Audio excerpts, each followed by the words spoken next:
Bismillahirrahmanirrahim. Assalamualaikum warahmatullahi wabarakatuh. Waalaikumsalam warahmatullahi wabarakatuh. Alhamdulillah, nahmaduhu wa nasta'inuhu wa nastaghfiruh wa na'udzu billahi min syururi anfusina wa min sayyiati a'malina. May yahdihillahu fala hadiya lahu wa may yudlilhu fala hadiya lahu. Yang saya hormati Ibu Kepala TK PGRI Kandangan, yang saya hormati Ibu Guru TK se-Kecamatan Wanadari. Puji syukur kehadirat Allah Subhanahu wa Ta'ala yang telah memberikan banyak kenikmatan kepada kita semua, sehingga pada kesempatan kali ini kita dapat berkumpul tanpa ada halangan suatu apapun. Lawat serta salam kita curahkan kepada junjungan Nabi kita Agung Muhammad SAW yang kita nantikan syafaatnya di yaumil akhir. Allahumma amin. Selanjutnya, perkenankanlah saya akan membacakan susunan acara pada pagi kesempatan kali ini. Yang pertama, pembukaan. Yang kedua, sambutan Kepala TK PGRI Kandangan. Yang ketiga, acara inti. Yang keempat, tanya jawab. Yang kelima, penutup. Memasuki acara yang pertama, yaitu pembukaan. Marilah kita buka acara. Di sini masih kita buka dengan bacaan basmalah bersama.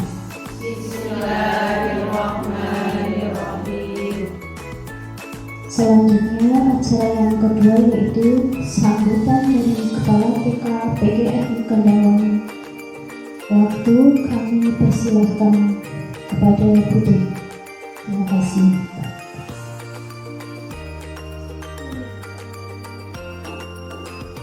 Bismillahirrahmanirrahim. Assalamualaikum warahmatullahi wabarakatuh. Alhamdulillahirabbil alamin, wassalatu wassalamu ala asyrofil anbiya'i wal mursalin wa ala alihi washabbihi ajma'in, amma ba'du.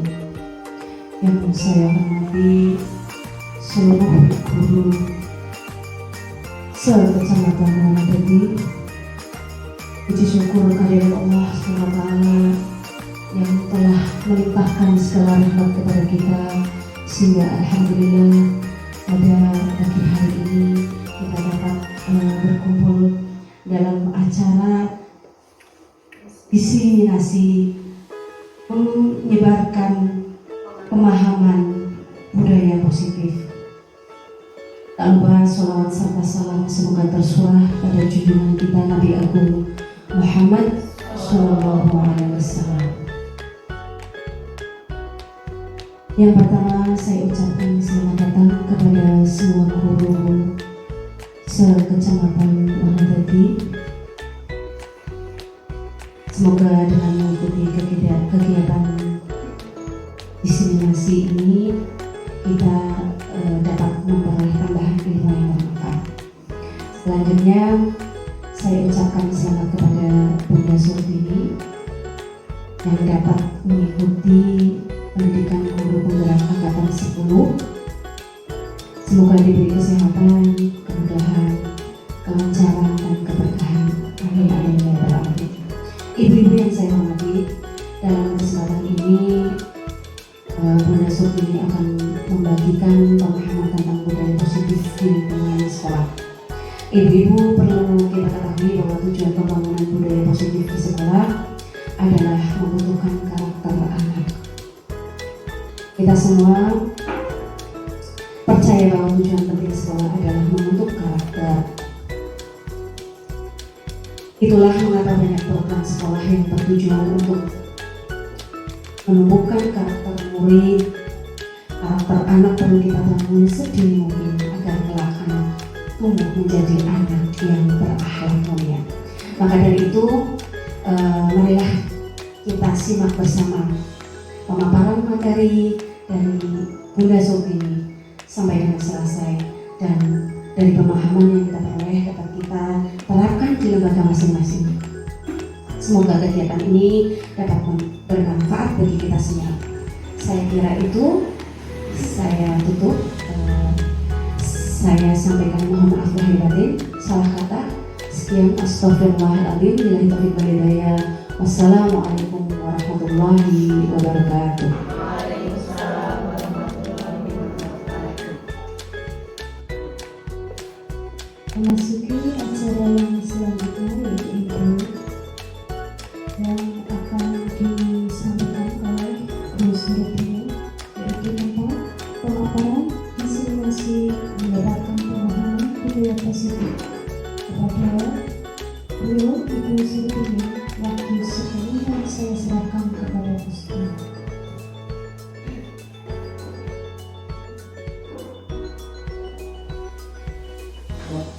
Bismillahirrahmanirrahim.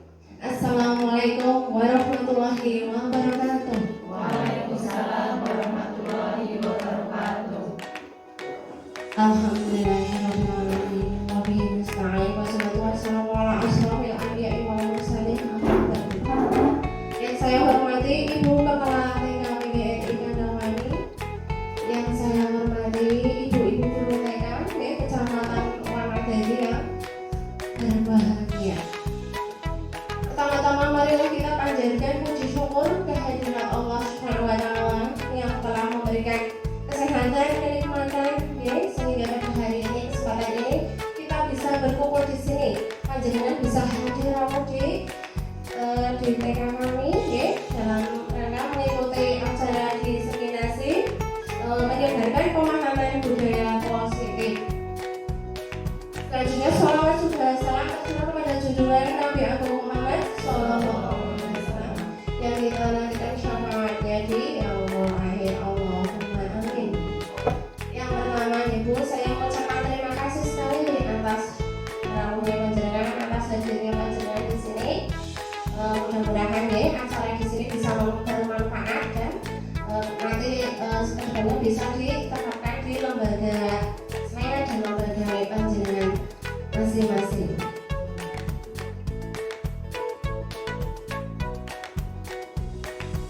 Selamat datang Ibu Guru hebat. Kita belajar bersama, berkolaborasi, saling mendukung untuk mewujudkan disiplin positif pada anak-anak kita. Ibu-ibu perlu ketahui Ibu, alhamdulillah Ibu, pada kesempatan kali ini saya lolos seleksi pendidikan guru penggerak dan saya bisa mengikuti guru penggerak dari bulan Maret sampai dengan nanti bulan November, dan alhamdulillah sampai dengan bulan ini, bulan Mei itu, bulan Juni ini saya sudah menyelesaikan satu modul, di mana dalam satu modul itu ada 4 submodul. Nah, di modul terakhir ini 1.4 ini saya mendapatkan tugas itu membuat aksi nyata dengan tema tadi menyebarkan pemahaman budaya positif di lingkungan pendidikan. Dan semoga acara ini bisa bermanfaat .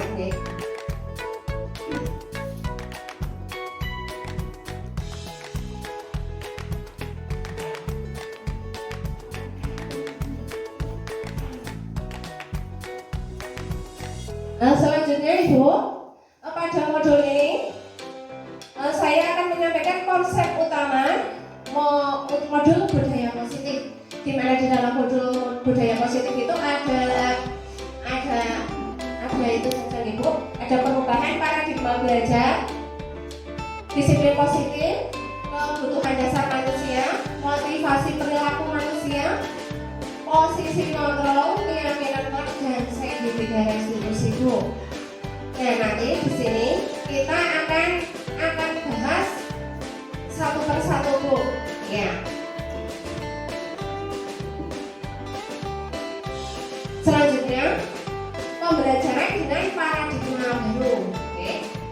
Pembelajaran dengan paradigma baru dirancang berdasarkan prinsip pembelajaran yang berdiferensiasi, sehingga setiap siswa belajar sesuai dengan kebutuhan Jadi tahap perkembangannya untuk mewujudkan profil pelajar Pancasila. Oke? Iya. Gimana profil pelajar Pancasila? Ibu-ibu ketahui ya? Di situ ada beriman dan bertakwa kepada Tuhan Yang Maha Esa.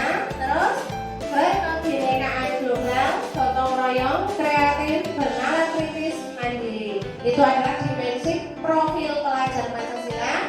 Guys, saya yakin ibu-ibu sudah memahami semua. Ya, ibu-ibu sudah memahami semua dan mungkin sudah menerapkan di lembaganya masing-masing.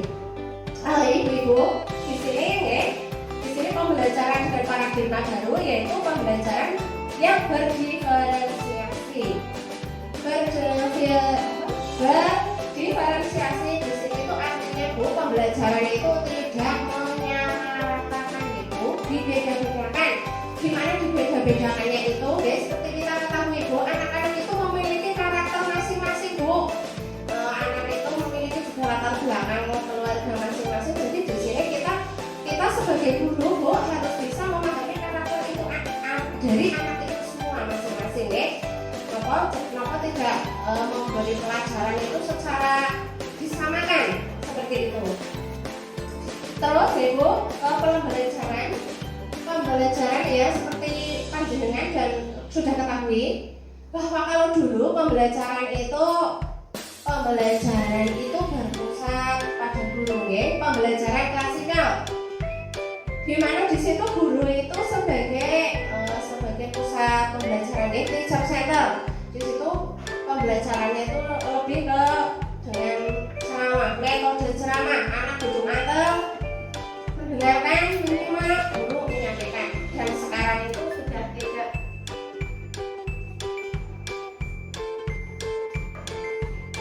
Dan selanjutnya ya Bu, untuk pembelajaran dengan paradigma baru, di sini pembelajaran berpusat pada anak Bu, di mana anak itu aktif ya, ikut aktif dalam pembelajaran ya Bu. Anak bukan seperti dulu duduk atau merangkap nulis, mendengarkan seperti itu.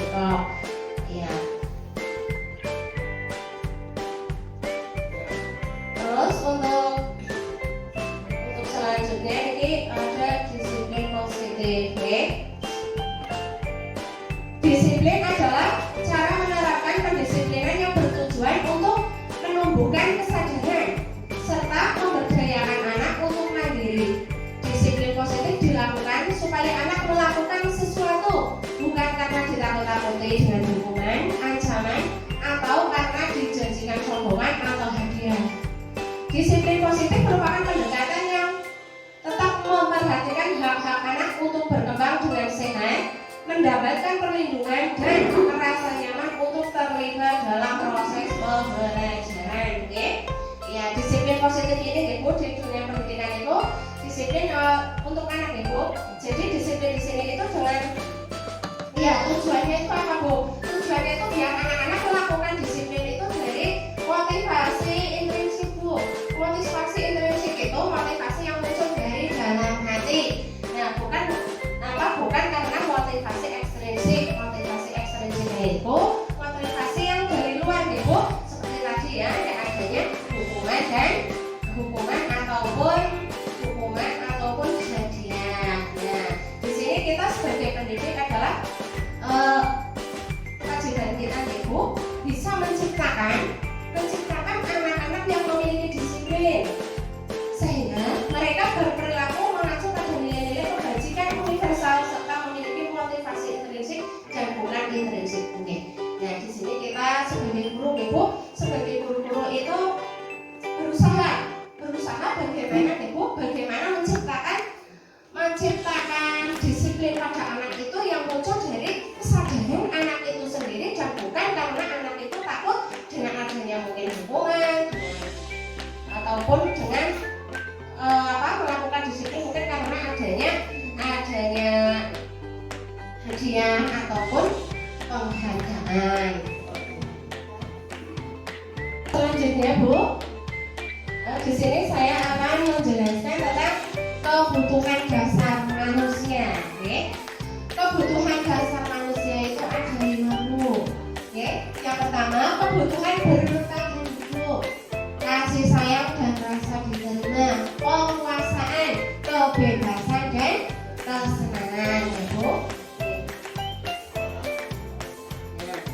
Di sini yang pertama kebutuhan bertahan hidup. Kebutuhan bertahan hidup di sini dia meliputi kebutuhan pokok, kebutuhan untuk fisiknya, makanan, pakaian, tempat tinggal, keamanan, kesehatan. Ini istilahnya sandang, pangan, papan, seperti itu merupakan kebutuhan bertahan hidup. Nah selanjutnya kebutuhan yang selanjutnya yaitu kebutuhan kasih sayang dan rasa diterima. Iya. Ini juga kebutuhan Bu. Kebutuhan kasih sayang dan rasa diterima itu maksudnya pertama di sini ada rasa diterima. Rasa diterima itu maksudnya dia buatan dikucilkan, Bu. Iya, jadi buatan apa? Semua di sini semua lingkungan, mungkin kalau anak-anak itu teman-teman semuanya itu menerima. Terus dipedulikan itu kayak tahu Bu, dipedulikan itu kayak istilahnya buatan seperti tadi kayak buatan dikucilkan, istilahnya mereka itu mau peduli dengan adanya anak tersebut. Yang ketiga berbagi kerjasama, terus menjadi bagian dari kelompok, artinya diterima dengan baik di sebuah kelompok, baik itu di sekolah maupun di kelompok masyarakat.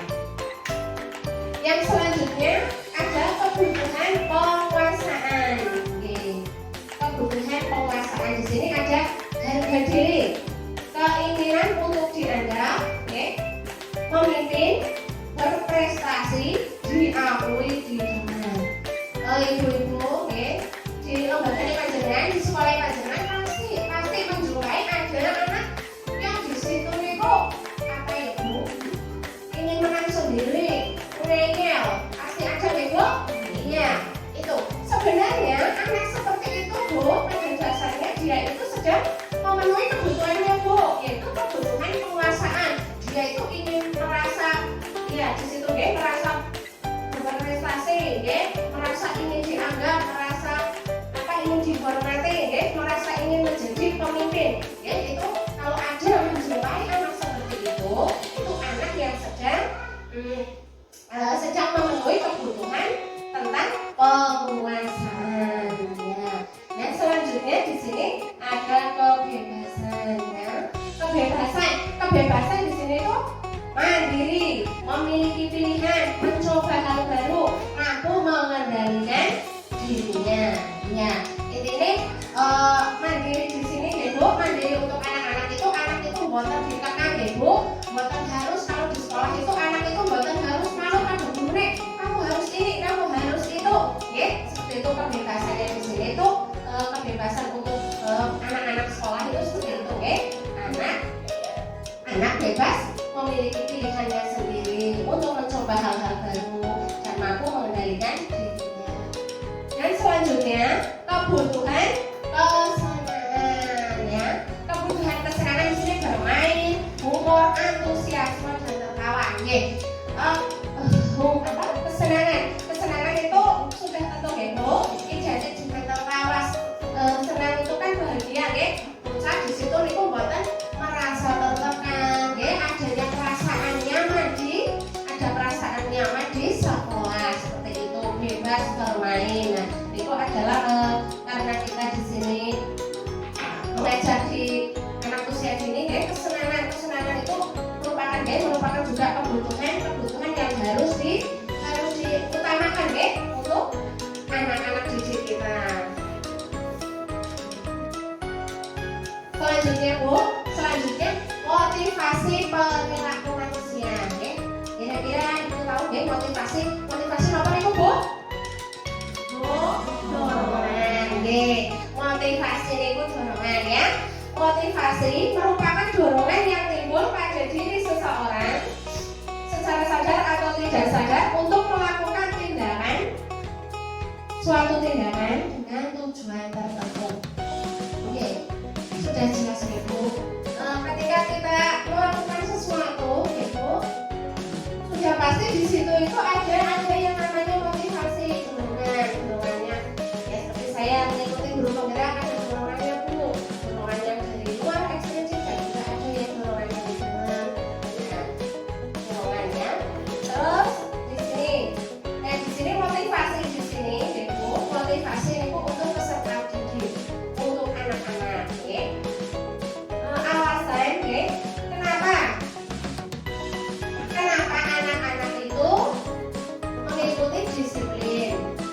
Kenapa anak-anak itu mengikuti disiplin?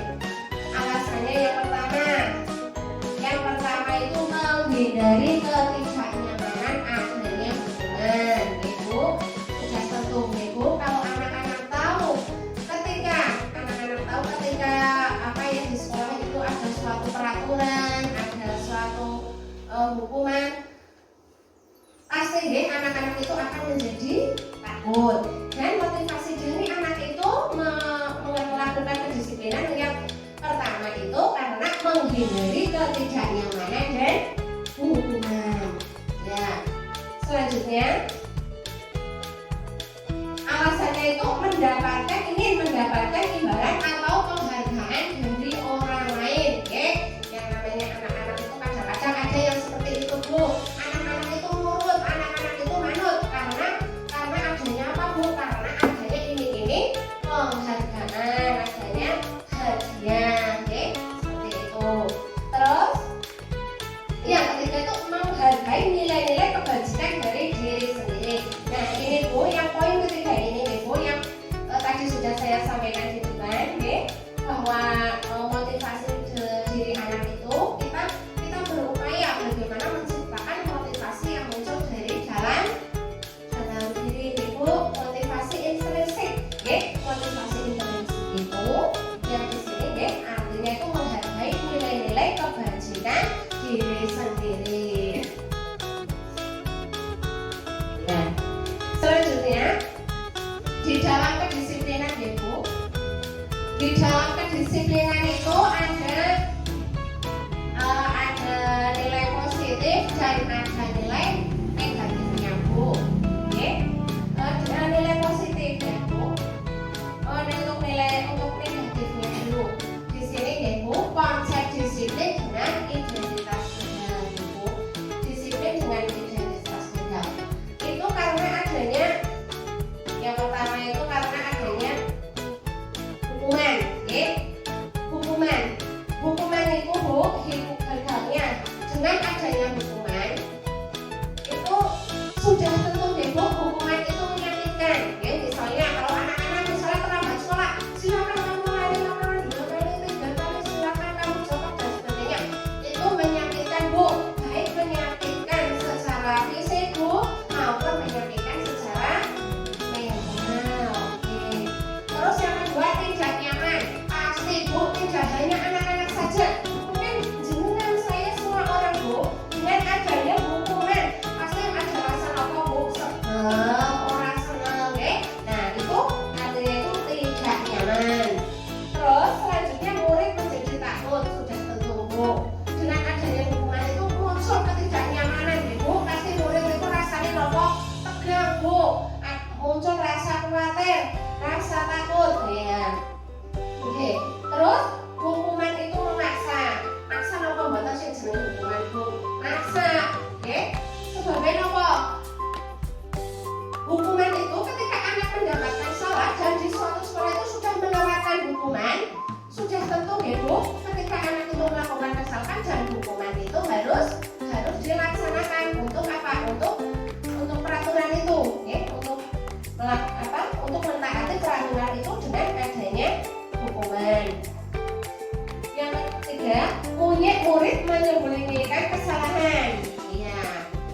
Biasanya itu Bu, ketika di dalam suatu sekolah itu ada hukuman, ada peraturan dan di situ ada hukuman, dan suatu saat ada seorang anak melakukan kesalahan, sudah pasti Bu, nanti pada akhirnya ketika anak itu takut dengan adanya hukuman, anak itu akan menjadi nopo Bu? Berbohong. Berbohongnya itu apa? Untuk menutupi kesalahannya, karena itu tadi Bu, takut adanya hukuman. Terus selanjutnya murid menjadi rendah diri. Jelas Bu, ketika di dalam suatu sekolah ada anak mendapatkan hukuman, sudah tentu Bu, ketika anak mendapatkan hukuman itu nantinya itu akan mungkin ditertawakan teman-temannya, juga mungkin mendapat bulian, dibully dari teman-teman lain. Dengan adanya seperti itu, nah itu murid menjadikan rendah diri diri. Jadi dalam hal ini ya, hukuman itu di sini itu kurang efektif ya, kurang efektif sebenarnya diterapkan di sekolah. Dan selanjutnya konsep disiplin dengan identitas gagal. Yang tadi hukuman, yang selanjutnya itu penghargaan. Penghargaan itu sebenarnya juga kurang bagus ya Bu. Karena apa?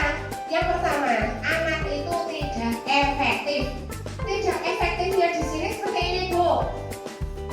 Ketika anak-anak melakukan sesuatu, jadi anak-anak itu misalnya taat pada peraturan. Nah mungkin kalau efektifnya itu seperti ini. Saya manut karena saya mendapatkan penghargaan atau hadiah gitu Bu. Dan jadi penghargaan itu menjadikan tidak efektif. Terus selanjutnya merusak hubungan atau munculnya sifat iri. Misalnya dalam satu sekolah Bu, ada anak berprestasi. Di situ seorang guru dia memberikan hadiah Bu.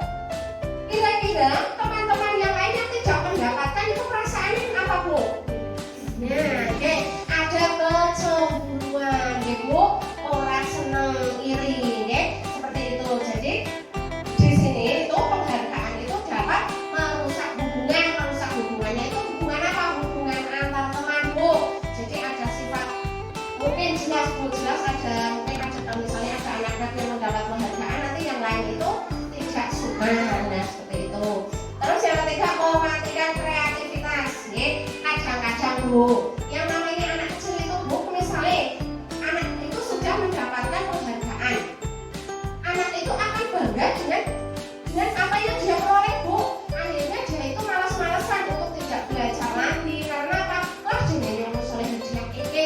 Nah itu namanya mematikan kreativitas. Jadi mematikan kreativitas di sini anak itu tidak mau belajar lebih lagi, tidak adanya inisiatif untuk berkembang lagi. Nah itu penghargaan itu bisa mematikan kreativitas. Terus selanjutnya menghukum dengan sistem ranking. Nah tahu ya Bu, sekarang masih ada ranking apa tidak? Tidak ya Bu. Yang alasannya itu Bu, karena sistem ranking itu tadi seperti itu tadi Bu. Ada yang mendapat peringkat pertama, ada yang mendapat peringkat terakhir. Nah di situ secara otomatis Bu, anak yang mendapat peringkat pertama itu ada mungkin muncul rasa bangga, rasa senang. Dan begitu sebaliknya, ada anak yang mendapatkan mungkin ranking terakhir. Di situ anak itu menjadi apa? Mungkin apa? Minder, mau, ya? Tidak semua anak bisa menerima kondisi masing-masing ya. Nah di situ sistem menghukum dengan pemberian ranking itu merupakan apa ya namanya menghukum ya, menghukum karena apa memunculkan di situ apa ya seperti anak yang mendapatkan ranking terakhir di situ merasa tidak nyaman, minder ataupun malu. Nah selanjutnya merampas hak menghargai dirinya, merampas hak menghargai dirinya, merampas hak menghargai dirinya. Di sini seperti ini Bu. Sebenarnya ketika anak yang sudah mendapatkan juara itu sebenarnya ketika dia baru mendapat pengumuman juara satu ini, anak itu sudah apa ya Bu? Anak itu sudah senang Bu, sudah bangga dengan diri sendirinya tanpa adanya penghargaan. Nah jadi bisa jadi penghargaan di sini ya Bu bisa merampas hak menghargai dirinya anak itu sendiri. Selanjutnya konsep disiplin dengan identitas sukses ya. Konsep disiplin dengan identitas sukses memang sebelumnya buku ini tadi poin-poinnya belum sempat diperhatikan. Di sini ada konsekuensi dan restitusi.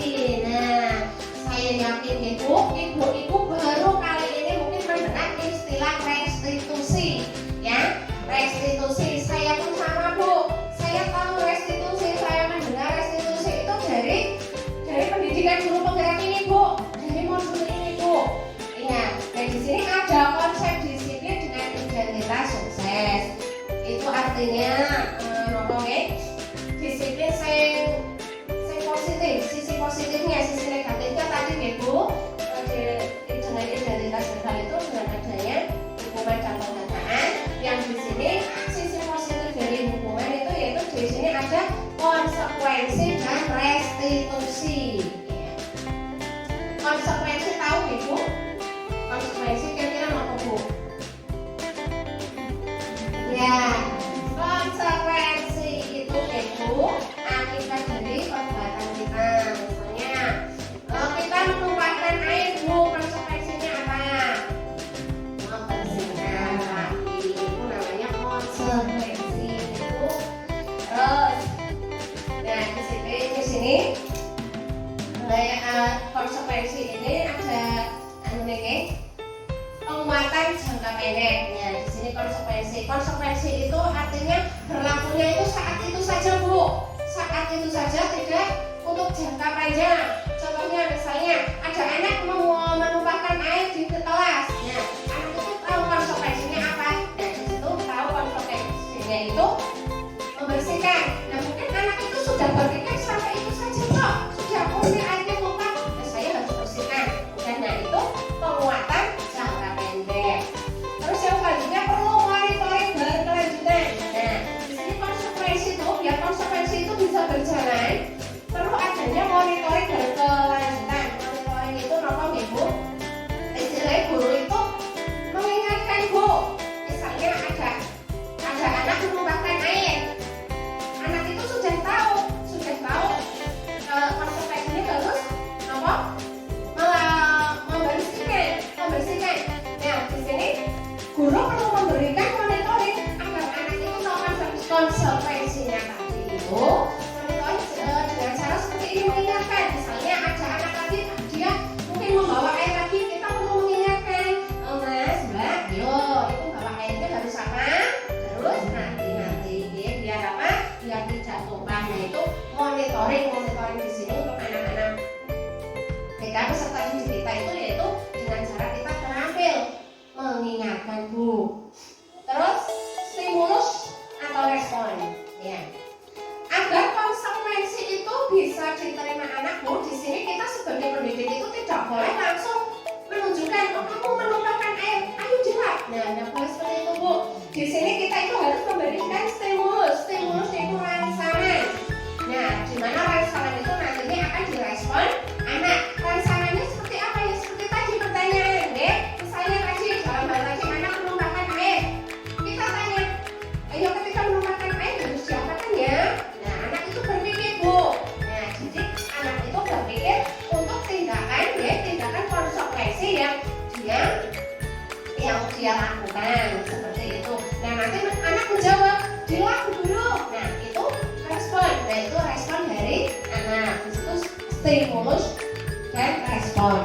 Selanjutnya murid menghormati peraturan. Nah, ketika konsekuensi itu diterapkan itu secara berkelanjutan. Di sini guru itu memberikan monitoring secara berkelanjutan. Guru memberikan stimulus, ya, selalu memberikan rangsangan. Pada akhirnya konsekuensi itu ya bisa diterima anak. Dan nantinya dengan sendirinya itu anak itu akan tahu dengan sendirinya bahwa murid menghormati peraturan yang di sekolah apa? Kelasnya itu harus bersih. Terus selanjutnya konsekuensi itu kehilangan waktu untuk memenuhi kesalahannya. Ya.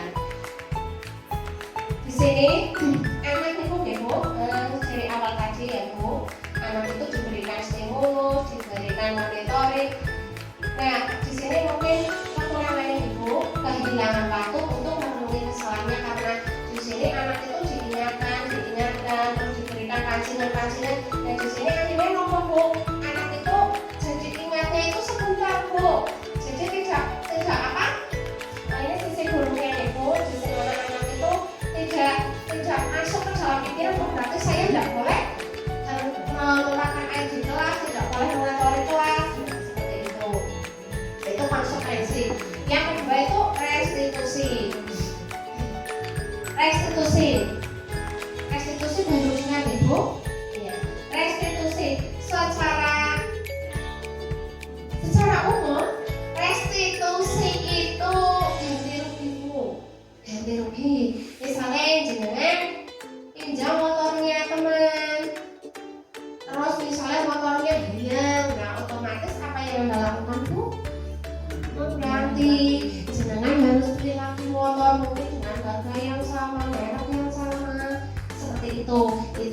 restitusi secara umum, oke?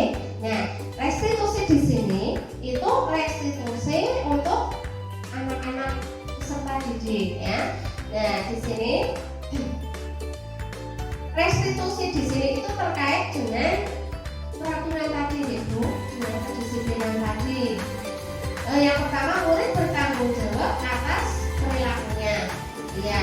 Yang kedua, fokus pada perilakunya. Nah, fokus pada perilakunya dan bertanggung jawab atas perilakunya. Ini sebenarnya ini saling berkaitan, Ibu. Jadi di sini ini pelajaran restitusi. Restitusi untuk anak itu adalah melatih anak, Ibu, melatih anak itu bertanggung jawab atas kesalahan yang diperbuat, Ibu. Iya. Terus yang di sini fokus pada pemecahan masalah jangka panjang. Nah, di sini itu restitusi di sini itu melatih anak untuk pertama menyadari kesalahannya. Yang kedua, anak itu berpikir jangka panjang, yaitu mencari penyelesaian masalah daripada perbuatan yang masalah yang diperbuat. Terus restitusi menghormati dirinya orang lain, sudah tentu menghormati dirinya. Ketika kita bersalah, kita mengakui kesalahan. Selanjutnya kita seperti tadi contohnya, misalnya meminjam barang, terus kita mengembalikan, sudah tentu, Ibu, kita akan dihargai orang lain, Bu. Hargainya apa? Oh, berarti dia bertanggung jawab, seperti itu. Dan juga menghormati dirinya sendiri. Menghormati dirinya sendiri seperti itu tadi, Ibu. Ketika kita tanggung jawab, akhirnya orang lain itu menghargai kita, menghormati kita. Nah, itu namanya menghormati dirinya.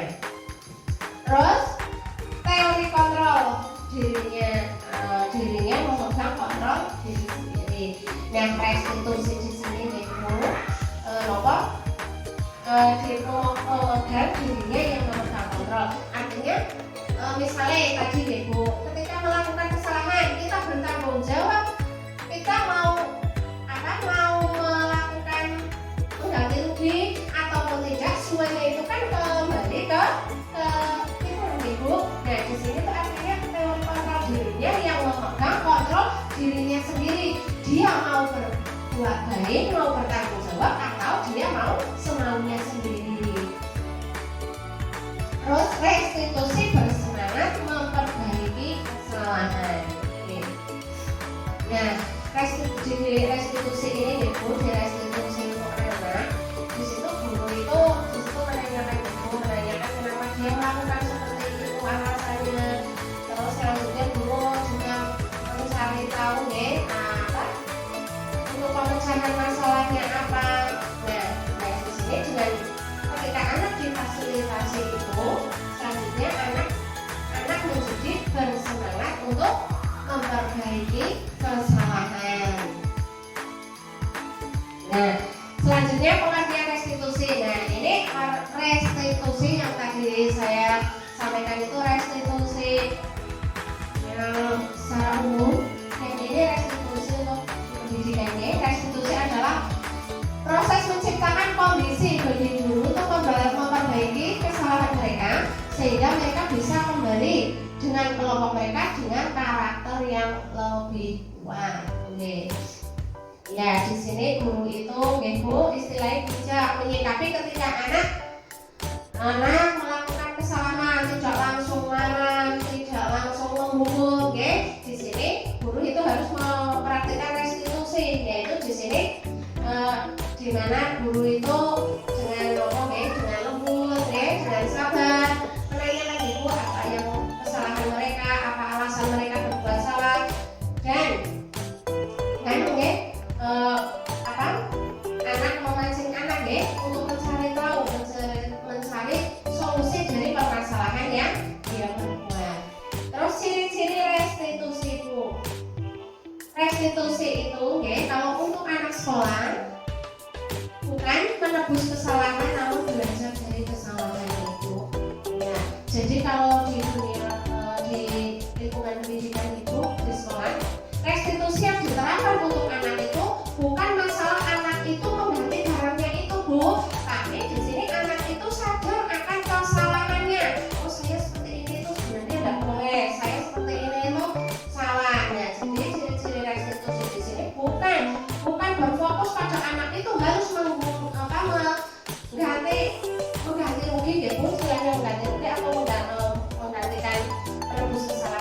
namun belajar untuk menyadari apa yang menjadi kesalahannya. Yang kedua, restitusi itu memperbaiki hubungan. Memperbaiki hubungan ya jelas nih Bu. Ya seperti tadi nih Bu, ketika anak bersalah, anak satunya lagi mau meminta maaf, nah secara otomatis nih Bu, kalau anak-anak itu istilahnya itu buatan tukaran lah Bu. Ini di sini tuh memperbaiki hubungan, anak itu menjadi akur kembali, menjadi akrab kembali, suasana menjadi kondusif. Terus restitusi itu tawaran bukan paksaan. Dan di sini guru itu Bu menerapkan restitusi itu ketika Bu itu bukan memaksa. Kamu harus meminta maaf. Itu tidak seperti itu Bu. Tapi di sini itu tawaran. Kamu sudah bersalah, kamu seharusnya harus apa? Nah, di situ nanti anak itu akan berpikir karena saya salah, saya harus meminta maaf. Dan di situ tuh bukan tawaran, Bu. Tawaran bukan paksaan. Terus menuntut untuk melihat ke dalam diri. Nah, istilah introspeksi Bu. Restitusi di sini tuh introspeksi. Saya salah. Ketika saya salah, saya harus seperti apa? Harus seperti ini, harus meminta maaf. Nah, seperti itu. Restitusi mencari kebutuhan dasar yang menjadi tindakan. Ya, nah di sini, apa yang tadi Bu ditanyakan alasannya apa? Ketika misalnya tadi Bu ada misalnya jenengan menghilangkan motor dan harus mengembalikan, alasannya itu apa? Ketika jenengan pinjam motor itu alasannya apa? Ketika melakukan kesalahan itu alasannya itu apa? Itu mencari kebutuhan dasar yang mendasari tindakan. Fokus pada karakter bukan tindakannya. Ini sebenarnya sih harus diulang Bu. Fokus pada karakter dan bukan tindakannya. Tindakannya tadi Bu, ketika kita salah kita harus meminta maaf. Ketika kita salah kita harus mengganti rugi. Sebenarnya bukan tindakannya itu Bu. Fokusnya itu pada karakternya itu. Karakternya apa Bu? Tanggung jawab. Jadi di ciri restitusi ini penekanannya itu pada karakter tanggung jawab anak. Terus yang selanjutnya menguatkan dan fokus pada solusi. Restitusi di sini menguatkan Bu. Artinya menguatkan itu seperti tadi guru itu langsung tidak memarahi, tidak memberikan hukuman, tapi memberikan penguatan dan juga mencarikan solusi. Kira-kira kamu seperti ini itu alasannya apa? Terus biar tidak terjadi seperti ini lagi itu kamu harus apa? Nah, itu namanya fokus pada solusi. Selanjutnya seperti diketahui tadi Bu, di dalam kedisiplinan ataupun peraturan di situ ada hukuman, konsekuensi dan restitusi. Perbedaan hukuman, konsekuensi dan restitusi. Nah, di sini dicontohkan misalnya kasus siswa yang datang terlambat. Niki Bu, guru menerapkan hukuman. Di sini guru menerapkan hukuman ketika ada anak yang terlambat seperti itu. Guru menghukum siswa tersebut dengan cara tidak boleh masuk kelas sampai kegiatan berikutnya. Guru marah dan murid menjadi takut. Nah, di sini guru itu memberikan hukuman, memberikan hukuman. Ataupun kalau mungkin di sekolah-sekolah tinggi di situ mungkin anak disuruh lari-lari atau hormat bendera dan sebagainya, itu hukuman. Dan selanjutnya konsekuensi. Konsekuensi di sini guru memberikan konsekuensi untuk mengerjakan ketinggalan yang sudah tertinggal. Nah, berbeda dengan hukuman Bu. Kalau hukuman itu kan guru langsung marah. Kamu datang terlambat, silakan kamu lari 10 kali atau berapa kali, itu namanya hukuman. Dan berbeda dengan konsekuensi. Dan dengan konsekuensi di sini guru memberikan konsekuensi dan misalnya ketika anak-anak datang terlambat sudah tentu Bu anak ketinggalan apa? Ketinggalan pelajaran. Dan di situ Bu, di sini konsekuensi itu lebih bijak dari hukuman Bu. Di mana di situ guru memberikan waktu untuk anak silakan tahu konsekuensinya apa, mengerjakan di waktu istirahat atau di waktu lain. Itu kan konsekuensi. Nah, di sini selanjutnya ada restitusi. Guru menanyakan keyakinan kelas terhadap dirinya dan membantu siswa menyelesaikan masalahnya. Guru terbuka dan siswa menghormati dirinya dan orang lain. Urutan dari restitusi itu seperti ini. Ketika ada anak bermasalah, yang pertama itu ditanyakan dulu alasan dia melakukan kesalahannya apa. Terus selanjutnya menanyakan keyakinan kelas itu seperti peraturan kelas itu. Misalnya anak tadi datangnya terlambat, ditanyakan alasannya kenapa kamu datang terlambat. Nah, selanjutnya kan menanyakan keyakinan kelas.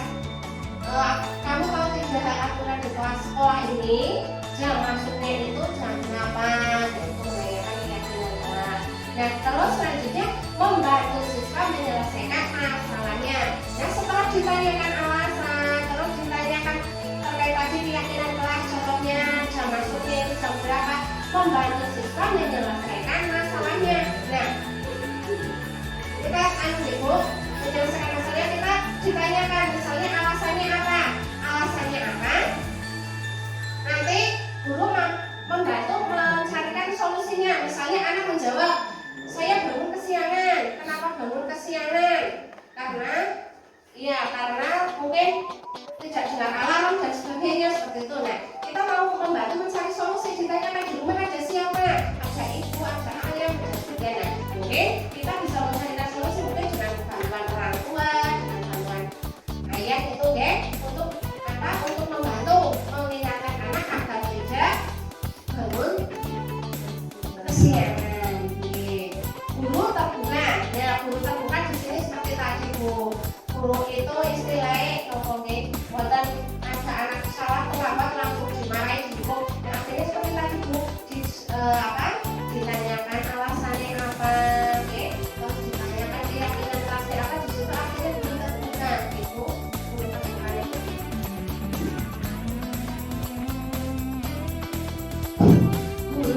Guru terbuka itu. Guru terbuka itu di sini tadi Bu, guru mau mendengarkan apa yang jadi alasan murid, jadi guru itu tidak egois, langsung memberikan hukuman atau marah-marah anak, dan siswa menghormati dirinya dan orang lain.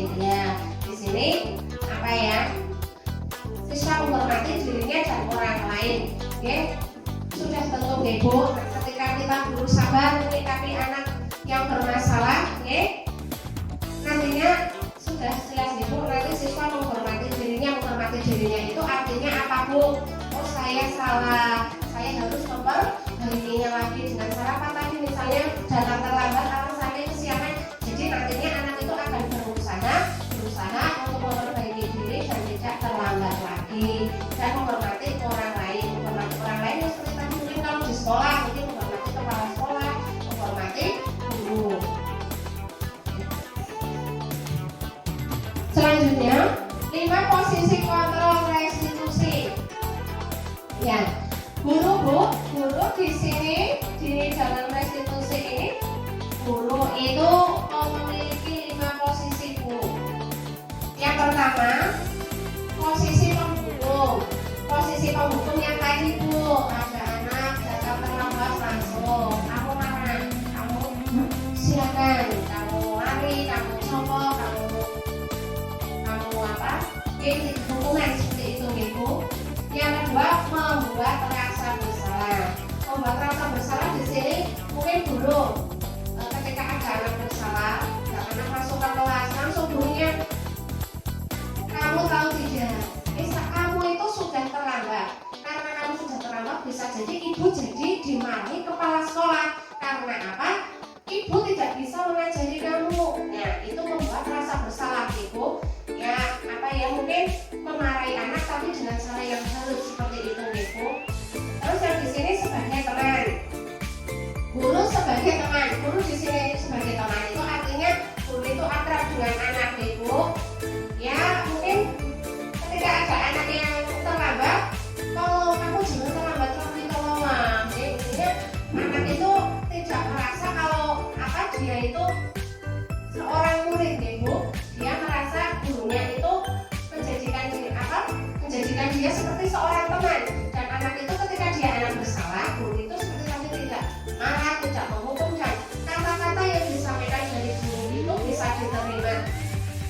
diterima siswa, dengan anak itu merasa nyaman, tidak merasa dia seorang guru, saya seorang murid, seperti itu.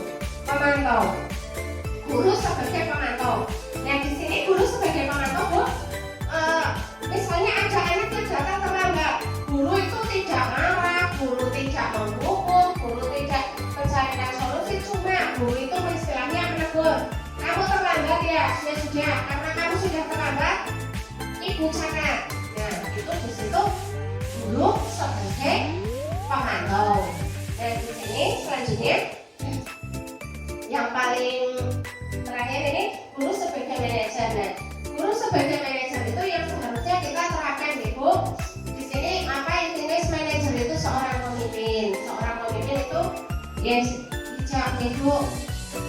Ya, ketika mendapati anak bermasalah, ya tadi Ibu ditanyakan alasannya apa, terus ditanyakan keyakinan kelasnya apa, terus mencari solusi dari permasalahan yang diterima, yang dihadapi anak. Nah, di sini di posisi manajer itu yang seharusnya Ibu kita harus belajar menghadapi anak yang bermasalah itu dengan guru sebagai manajer.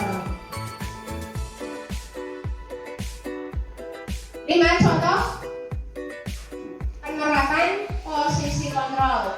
Nah, tadi penghukum. Nah, penghukum ya tadi ini mungkin kata-katanya patuhi aturan sekolah, jangan membuat gaduh, sekarang lari 3 kali. Itu jelas sekali Ibu.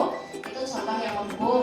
2, membuat rasa bersalah. Nah, ya sebenarnya membuat rasa bersalah itu ya kalau istilah di sini itu yang namanya Ibu memarahi, Ibu sangat kecewa dengan perbuatan kalian. Nah, seperti itu. Tapi di sini tidak dilanjutkan dengan hukuman. Jadi Ibu membuat rasa bersalah. Dan di sini teman, ayolah tolong jangan membuat gaduh. Jadi di sini guru itu lebih ramah, Ibu, lebih ramah dan tidak menunjukkan kalau Ibu kalau guru itu arogan, Ibu, anak itu lebih bijak menyikapi anak, lebih ramah dengan anak. Selanjutnya sebagai pemantau tadi Ibu, kamu tahu aturan di sekolah ini apa. Ketika ada anak terlambat, ya sudah. Guru di sini sebagai pemantau, ya sudah, kamu sudah tahu, silakan masuk. Tapi di sini kamu saya catat, kamu sudah absen untuk kali ini. Itu sebagai pemantau. Nah, selanjutnya sebagai manajer, ya di sini bijak dulu, menanyakan kamu telah kesalahan apa. Nanti sama menjawab, apa misalnya tadi saya terlambat dulu. Terus atau misalnya di kasus TK, Ibu, anak berebut jajan, dia kenapa nakal dengan teman berebut jajan, ya. Terus apa yang kamu bisa lakukan untuk memperbaiki kesalahan ini? Ya. Guru membantu mencarikan solusi dari permasalahan yang dihadapi anak.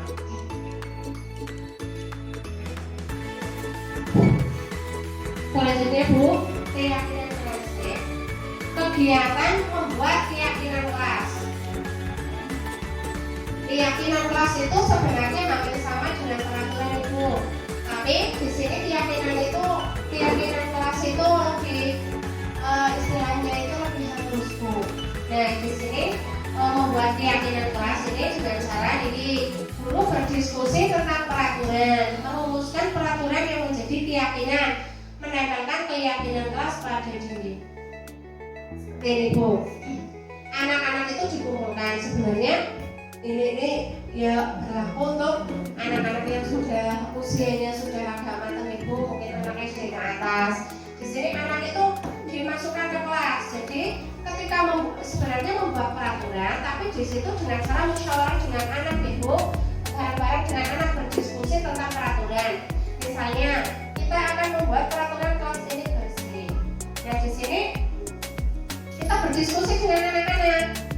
Kira-kira biar kelas kita bersih, kita harus apa ya anak-anak? Nah nanti otomatis anaknya tidak boleh mengotori kelas. Nah seperti itu. Nah di situ artinya itu berdiskusi tentang peraturan dengan anak-anak. Jadi di situ tidak guru yang membuat keyakinan kelas, tapi di situ anak dilibatkan. Selanjutnya merumuskan peraturan yang menjadi keyakinan. Ya, di situ merumuskan. Setelah kita berdiskusi dengan anak, kira-kira biar kelas kita bersih kita harus apa? Ya, kita tidak boleh mengotori kelas. Terus kita masuk jam berapa? Dari sekolah aturan masuk jam berapa? Nah, di situ tuh dirumuskan Bu. Setelah dirumuskan, selanjutnya biasa ditempelkan di dinding-dinding seperti biasanya itu Ibu buang sampah pada tempatnya.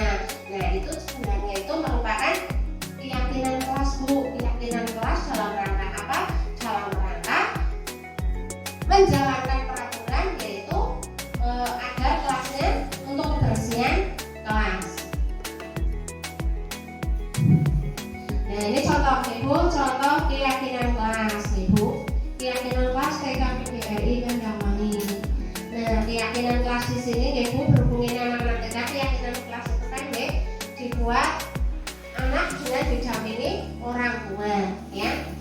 Yang pertama mungkin saling menghormati. Saling menghormati di sini artinya Bu, contohnya itu anak nature sopan Bu. Anak nature sopan itu namanya itu saling menghormati. Menghormatinya di sini siapa? Menghormati dengan guru, dengan kepala sekolah, dengan sesama teman. Terus membuang sampah pada tempatnya, memakai seragam sesuai aturan, meletakkan sepatu di rak sepatu, merapikan mainan setelah digunakan, tidak merusak fasilitas sekolah, selalu menerapkan 5S, salam senyum sapa, sopan dan santun. Yang 8, saling membantu dan bekerja sama. Ini contoh keyakinan kelas Ibu, keyakinan kelas yang ada di TK PGRI Kendamani. Silakan nanti ibu-ibu buat keyakinan dia sesuai dengan kondisi lembaganya masing-masing. Bagaimana pembentukan keyakinan kelas Bu? Yang pertama, lebih abstrak dari peraturan. Abstrak Bu. Abstrak itu nopo itu sama, oke? Lebih abstrak dari peraturan. Kalau peraturan itu kan jelas sekali Bu. Dilarang membuang sampah sembarangan. Itu peraturan. Itu terkesannya lebih nopo Bu, lebih kaku, ya. Nah, kalau keyakinan kelas, di sini keyakinan kelas itu mungkin kata-katanya diperhalus, ya Bu. Iya, buanglah sampah pada tempatnya. Artinya sama Bu, artinya sama, tapi di situ lebih nopo guys, istilahnya itu lebih halus, ya. Kalau peraturan tidak boleh membuang sampah, itu terkesan itu tegas sekali. Nah, di keyakinan kelas ini kata-katanya diperhalus Bu, buanglah sampah pada tempatnya, ya. Berupa pernyataan universal. Pernyataan universal itu pernyataan yang secara menyeluruh. Contohnya tadi Bu, saling menghormati. Nah, di dalam saling menghormati itu ada di situ misalnya tidak boleh nakal dengan teman, tidak boleh ngatur saru-saru, terus sama guru harus sopan. Nah, di situ kan sebenarnya di dalam saling menghormati itu, di dalamnya itu ada banyak itu ada banyak poin, ya. Seperti tadi menghormati guru, menghormati kepala sekolah, menghormati teman, tidak boleh ngatur saru-saru. Nah, itu semuanya itu ditulis dalam satu kata, yaitu saling menghargai. Dibuat dalam bentuk positif, dibuat dalam bentuk positif ya seperti tadi Bu, buanglah sampah pada tempatnya, simpanlah sepatu di raknya. Nah, di situ Ibu beda dengan jangan membuang sampah sembarangan. Nah, di sini apa ya? Ane Ibu apa Ibu cerai ya kurang Ibu kurang apa nggih? Ini kasar apa nggih aku lah nggih cerai beda dengan buanglah sampah di tempatnya, simpanlah sepatu di raknya. Nah, lebih halus. Sedikit saja agar mudah diingat. Jelas nih Bu, peraturan seperti itu tidak usah meleleh-leleh, tidak. Buang sampah pada tempatnya. Di situ ketika ada anak membaca itu sudah tahu, berarti tidak boleh membuang sampah sembarangan. Ya. Terus sesuai dengan kondisi kelas dan sekolah agar mudah diterapkan. Iya. Ya, disesuaikan dengan kondisi sekolah. Ya, disesuaikan misalnya kita di sini di TK, ya Bu, ada mainan ya, membuat peraturannya terkait itu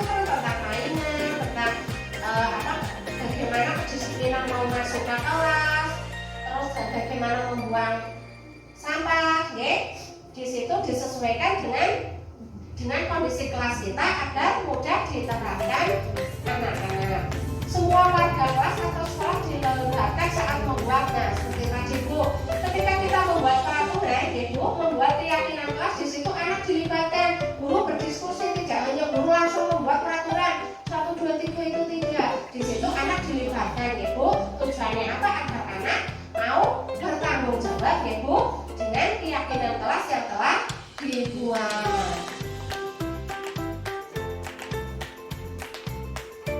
Oke. Nah, di sini yang segitiga restitusi itu Bu, oke. Nah, di sini ada tadi Bu. Di sini sebelah sini itu ada validasi kebutuhan, ada menstabilkan identitas dan menanyakan keyakinan. Ya, sebenarnya sudah diulang di depan Ibu. Validasi kebutuhan itu menanyakan apa yang menjadi alasan anak itu berbuat salah. Ya, jawaban dari anak itu itulah yang merupakan validasi, ya. Alasan-alasan dari anak itu melakukan kesalahan. Nah, selanjutnya menanyakan keyakinan. Menanyakan keyakinan itu seperti tadi Bu. Kamu tahu nggak masuk kelas jam berapa? Nah, itu namanya menanyakan keyakinan kelas. Terus menstabilkan identitas. Nah, di sini menstabilkan identitas itu apa Ibu? Istilahnya terjadi Ibu. Setiap orang yang pasti terlambat sudah pernah melakukan itu. Nah, itu namanya apa istilah bahasanya itu apa yang terjadi kalau istilah sekarang biar tujuannya apa biar anak itu tidak menjadi takut dan sebagainya.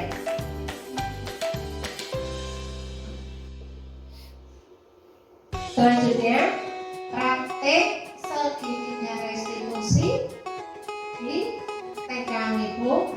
Kemarin di modul sebelumnya saya sudah membuat praktek restitusi dengan anak-anak, dan saya masukkan di sini, di penyebaran budaya positif.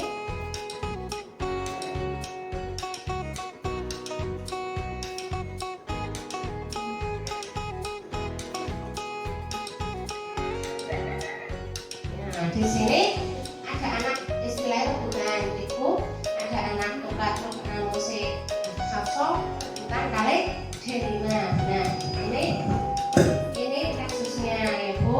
Terus penerapan restitusinya. Ya, selanjutnya ini praktek restitusinya atau penyelesaian masalahnya itu seperti ini Bu.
Selanjutnya tadi Mbak Hafsah meminta maaf kepada dirinya,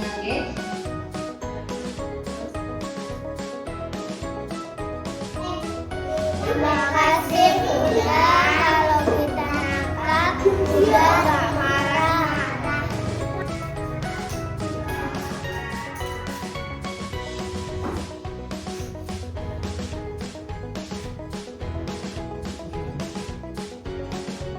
Nah, itu tadi Ibu contoh penerapan praktek restitusi itu kurang lebih seperti itu, Ibu. Iya. Nah, ini untuk lanjut yang terakhir itu, Ibu.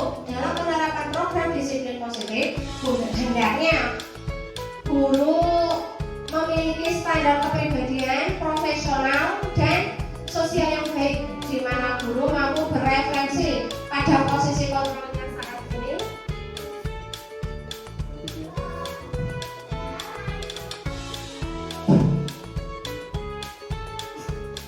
Ulang Ibu, dalam penerapan program disiplin positif, hendaknya guru memiliki standar kepribadian profesional dan sosial yang baik, di mana guru mampu berefleksi pada posisi kontrolnya saat ini, bagaimana jalannya dirinya sebagai murid menjadi insan yang mandiri, merdeka, bertanggung jawab, merupakan bagian dari standar nasional pendidikan, Ibu.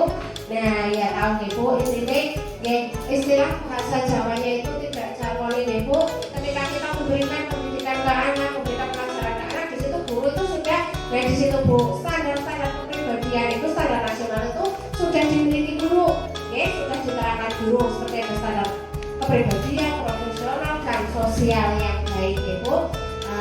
Seperti itu saja, Ibu, pemaparan materi budaya positif dari saya. Semoga kegiatan diseminasi ini kita hari ini membawa manfaat sehingga dapat mewujudkan pelajar yang berprofil pelajar Pancasila.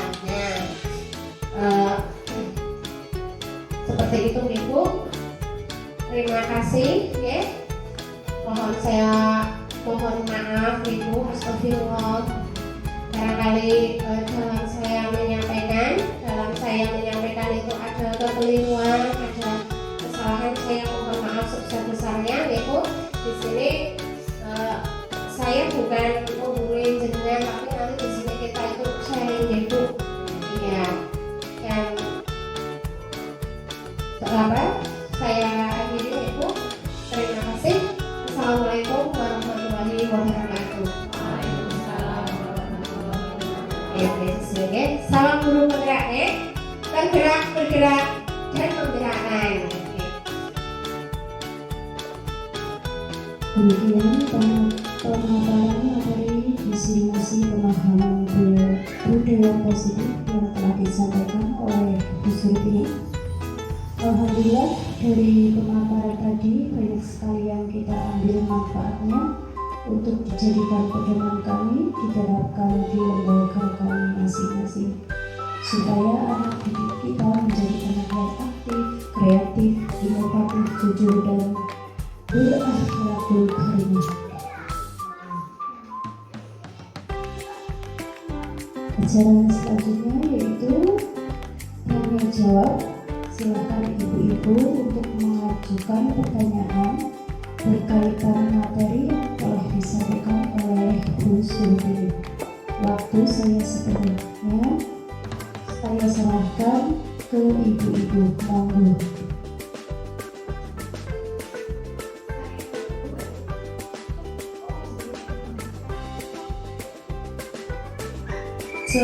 Sebelumnya terima kasih atas waktunya Bu Emi. Saya Bu Rustiana dari TK PGRI Lemah Jaya.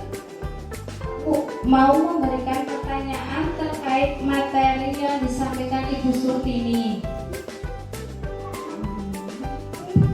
Yang pertama, ada anak yang kalau selesai kegiatan langsung maunya makan atau jajan. Bagaimana cara mengarahkan anak agar mereka mau mengikuti keyakinan kelas yang telah disepakati? Terus yang kedua, bagaimana menerapkan keyakinan kelas agar anak konsisten dalam melaksanakannya? Itu saja pertanyaan dari saya. Terima kasih. Terima kasih Bu Rusti. Langsung saya jawab saja, nih. Ya. Tadi pertanyaannya apa, Bu? Ada anak yang kalau selesai kegiatan langsung maunya makan atau jajan.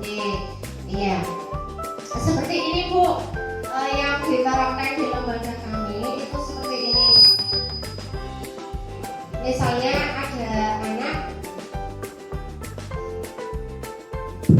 ya, yang diterapkan di lembaga kami itu seperti ini Bu, dengan cara kita yang pertama Bu membuat pojok pengaman Bu, pojok pengaman. Nah di situ kita juga yang pertama itu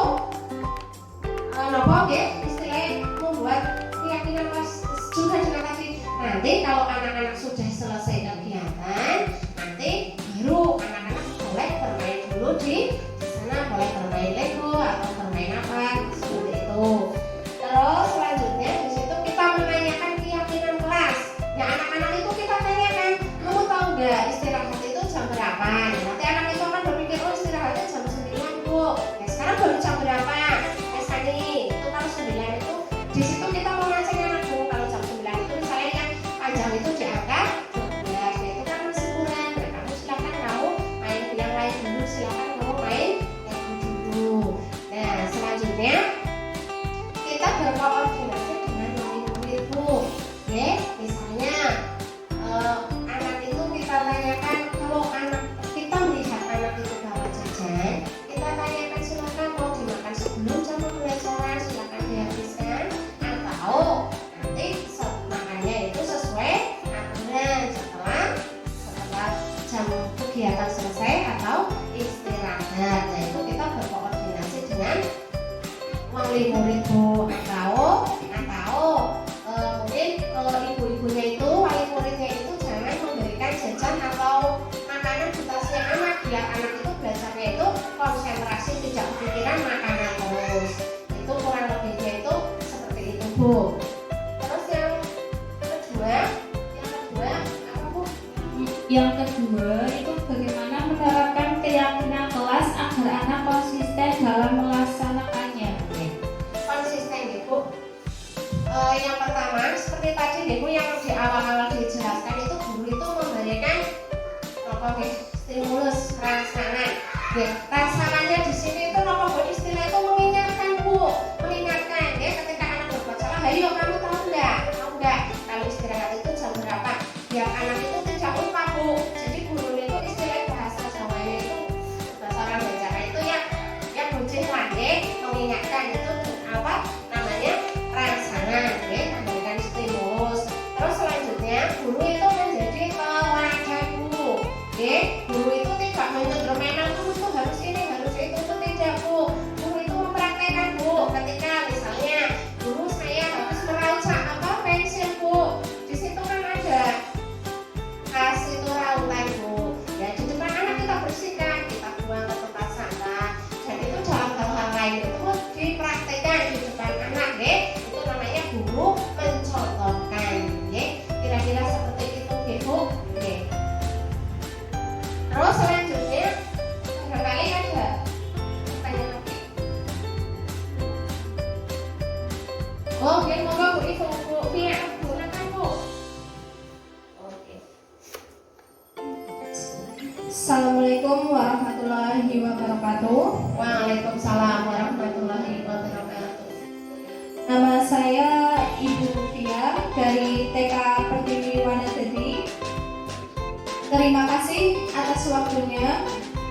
Saya tidak akan bertanya, namun saya hanya akan memberikan tanggapan atas pemaparan yang disampaikan Ibu Surtini.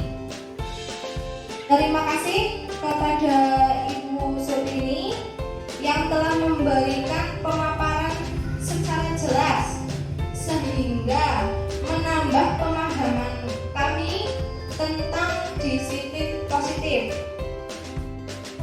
Yang kami tahu disiplin itu hanya terkait adanya hukuman dan penghargaan saja.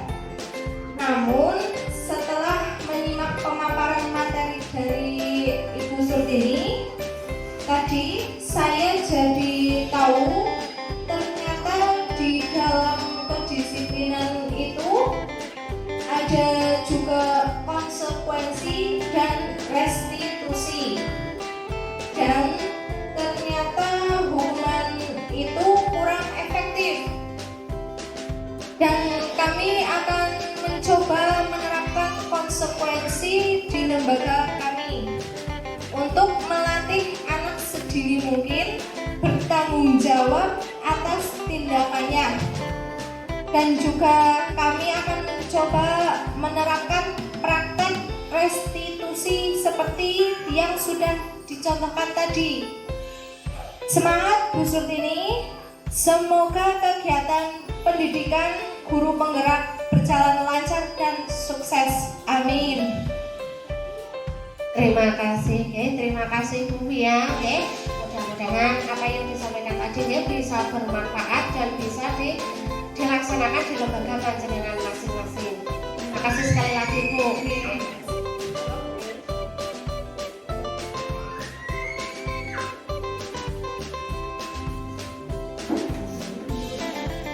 Cara yang selanjutnya yaitu penutup. Ibu-ibu yang saya hormati, tidak terasa kita sampai di penghujung acara. Saya selaku sebagai pembawa acara pasti banyak kesalahannya. Mohon maaf yang sebesar-besarnya. Akhirul kalam, billahi taufiq wal hidayah. Wassalamualaikum warahmatullahi wabarakatuh.